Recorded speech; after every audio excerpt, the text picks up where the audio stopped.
As the spectral figure began to fade, its message lingered in the crisp night air. At that moment, the pack of wolves, which had been silently observing from the shadows, started to shift their stance. Their eyes gleamed with an intensity that transcended mere instinct. It was as if they recognized the ancient call, confirming that Michael was one of their own.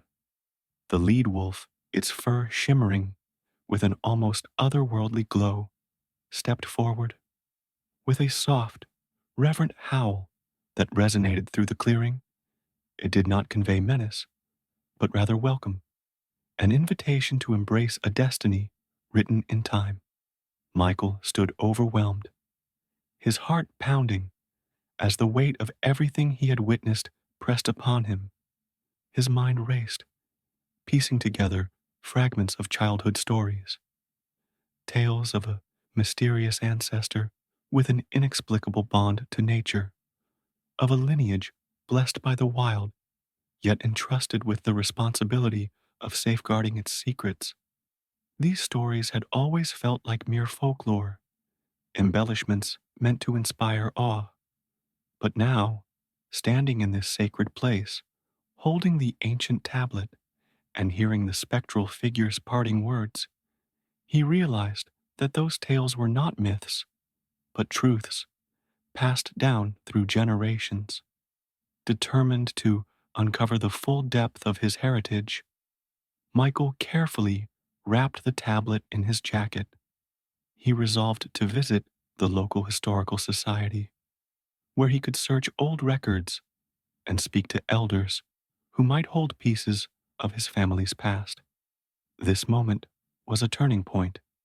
The line between myth and reality had blurred, revealing a legacy intertwined with the very spirit of the forest. A profound sense of belonging swelled within Michael. The wolves were not just wild creatures of the woods, they were his kin, protectors of an ancient legacy stretching back centuries. The medallion, the tablet, and the spectral guardian were all proof that he was part of something far greater, an ancient order of guardians who once served as a bridge between humanity and the sacred wilderness. The realization was both exhilarating and daunting. His experience had not been a mere twist of fate, it was an awakening, the reawakening of a calling that had always been within him. As the first light of dawn pierced through the trees, Michael understood that his journey had shifted. What had begun as a solitary adventure was now a quest for identity and purpose. The forest had revealed its secrets, its guardians had spoken, and he was finally ready to listen. In the days following his revelation at the ancient stone circle, Michael found himself caught in a whirlwind of emotions and shifting perspectives.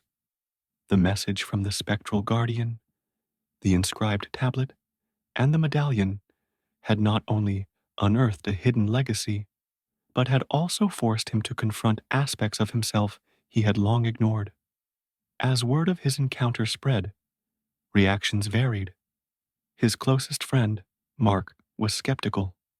Over coffee at their usual diner, Michael recounted everything: the wolves' deliberate formation, the medallion's strange pull, and the spectral figure's cryptic urging, "Remember who you are."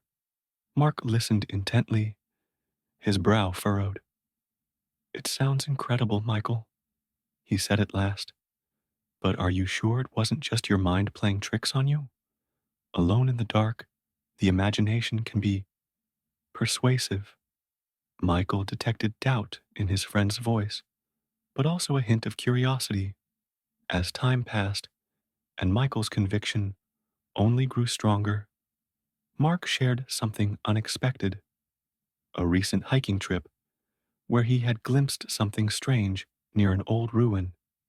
This mutual vulnerability became a bridge, drawing them into the mystery together. Meanwhile, the local community took notice of Michael's strange experiences. A town hall meeting, initially intended to discuss folklore, turned into an impromptu forum where he was invited to speak. The gathering was a mix of eager listeners and hardened skeptics. Elderly residents recalled long forgotten tales of a forest guardian who appeared in times of crisis to guide the lost. Their trembling voices, filled with nostalgia and emotion, lent credence to Michael's story. Yet, some dismissed it outright, arguing that in an age of reason and technology, such beliefs had no place.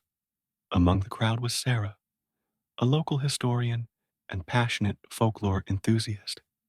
She listened intently, her gaze never wavering.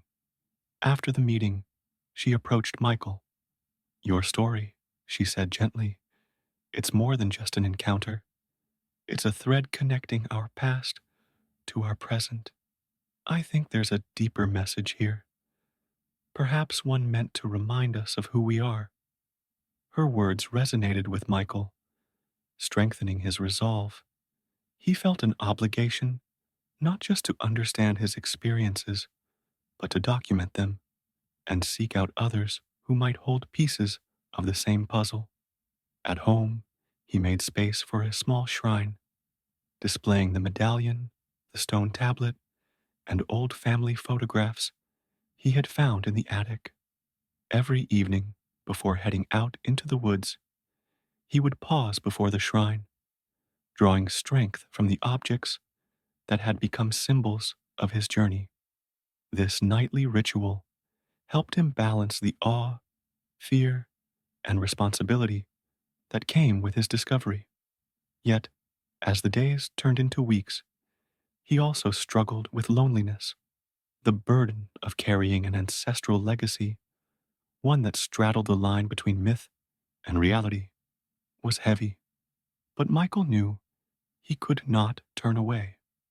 The truth had been revealed, and he had no choice but to follow where it led.